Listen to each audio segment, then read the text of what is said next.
కేంద్ర రైల్వే బడ్జెట్లో కర్నూలు జిల్లాకు నిధులు కేటాయించి కర్నూలులో నిర్మిస్తున్న రైల్వే వ్యాగన్ వర్క్ షాప్ కు నిధులు కేటాయించాలని సిపిఐ జిల్లా కమిటీ ఆధ్వర్యంలో కర్నూలు రైల్వే స్టేషన్ ఎదుట నిరసన కార్యక్రమం నిర్వహించారు.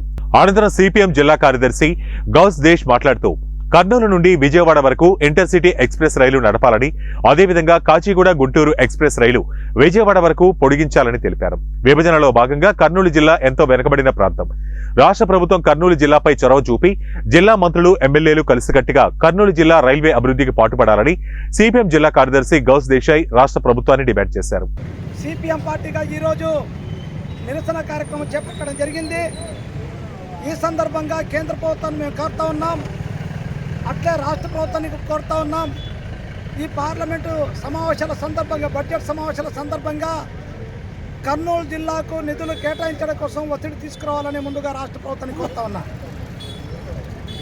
అలాగే జిల్లా ఇన్ఛార్జి మంత్రి, జిల్లాలో నుండి ఎంపీలకు కూడా కోరుతా ఉన్నా, పార్లమెంటు సమావేశాల సందర్భంగా మీ గళం విప్పండి, మనకు నిధులు రాబట్టడం కోసం ప్రయత్నం చేయడం ముందుగా కోరుతా ఉన్నా. ఈరోజు రాష్ట్రం విడిపోయిన తర్వాత రెండవది కర్నూలు జిల్లా మొత్తం జిల్లాల పునర్విభజన జరిగిన తర్వాత కర్నూలు జిల్లా అత్యంత వెనుకబడిన జిల్లాగా ఈరోజు ఉంది.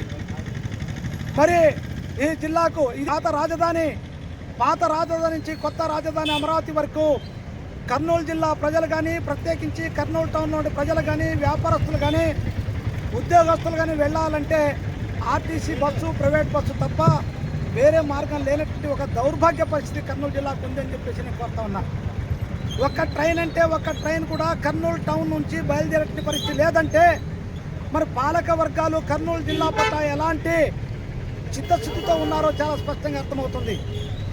అందుకోసం సిపిఎం పార్టీగా మేము డిమాండ్ చేస్తూ ఉన్నాం, కర్నూలు జిల్లా నుంచి బయలుదేరడానికి ప్రత్యేక రైళ్లు మీరు ప్రారంభించండి. గతంలో సిపిఎం పార్టీ వామపక్షాలు పోరాటం చేయడం వల్ల కర్నూలు టు హైదరాబాద్ ఇంటర్సిటీ ప్రారంభించాం 2018లో. ప్రభుత్వం పని బట్టి తీసుకొచ్చి దాదాపు 30 నుంచి 40 కేసులు ఆ రోజు మోపబడ్డాయి. అయినా ఇంటర్సిటీ రావాలని చెప్పి పోరాటం చేయడంలో సాధించాం. కానీ ఇంటర్సిటీ వచ్చింది, రాష్ట్రం